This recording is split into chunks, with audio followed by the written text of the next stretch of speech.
Hello guys, welcome to another lecture. In this one, let's discuss try-parse method. This method allows us to convert a string value into its matching data type. It's often used when we wanna safely parse a string, because unlike the parse method, the try-parse doesn't produce an error if the parsing fails.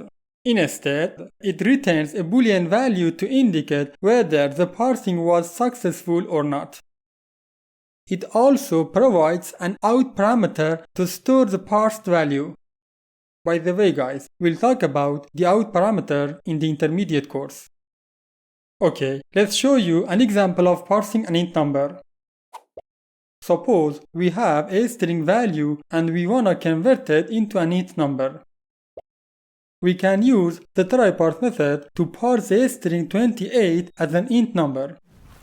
If the parsing succeeds, this method returns true, and the age variable will contain the parsed 28. Otherwise, returns false.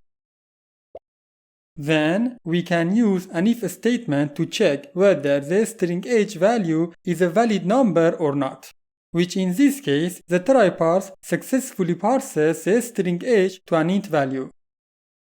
Now, let's dive into VS Code to show you some examples. In our integral numbers challenge, we created an application that takes two input values and calculates their sum. In this challenge, we utilize the parse method to convert a string into an int number. But there is a problem. Let's run the application to find out. For example, let's say John. As you can see, we encountered an error. It says John was not in a correct format. To avoid such errors, we can use the try-parse method instead of the parse method. First, let's remove the parse method. Then, let's declare a boolean variable to hold the result of the parsing operation.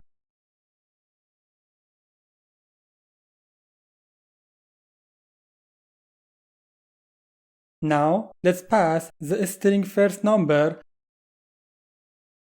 and out the first number variable to it. Finally, let's use the if statement to check the value of is first number parsed. If it's false, we wanna print a message in the terminal. In order to do that, let's add a not operator here.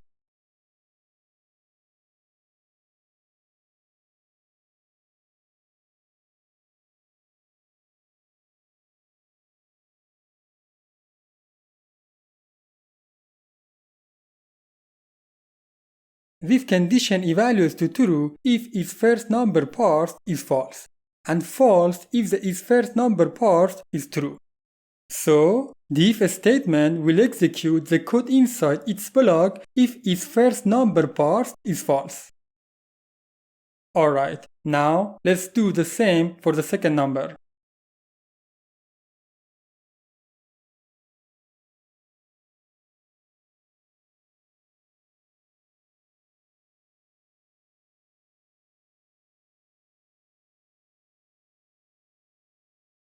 Okay, let's run the application to see what happens. Let's say John again. As you can see, we handled the error and displayed the appropriate message. But as you may notice, we have another problem.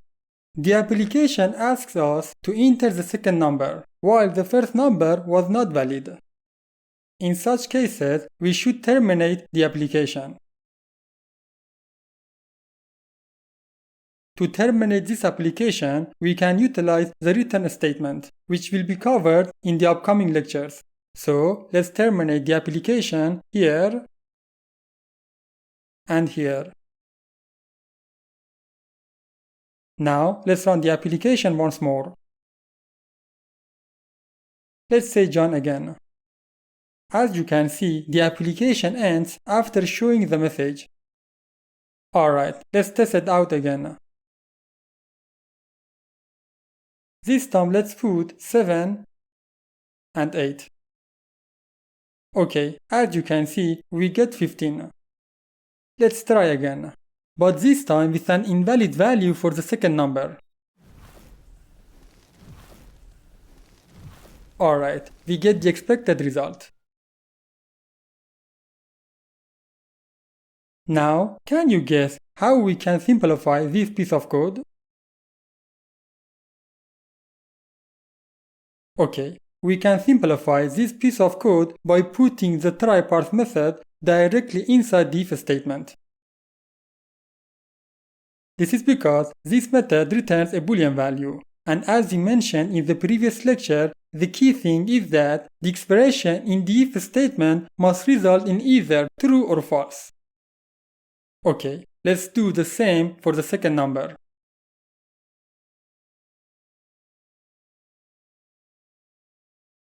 Let's run the application to see what happens. Alright, we get the expected result. Okay, done. See you in the next lecture.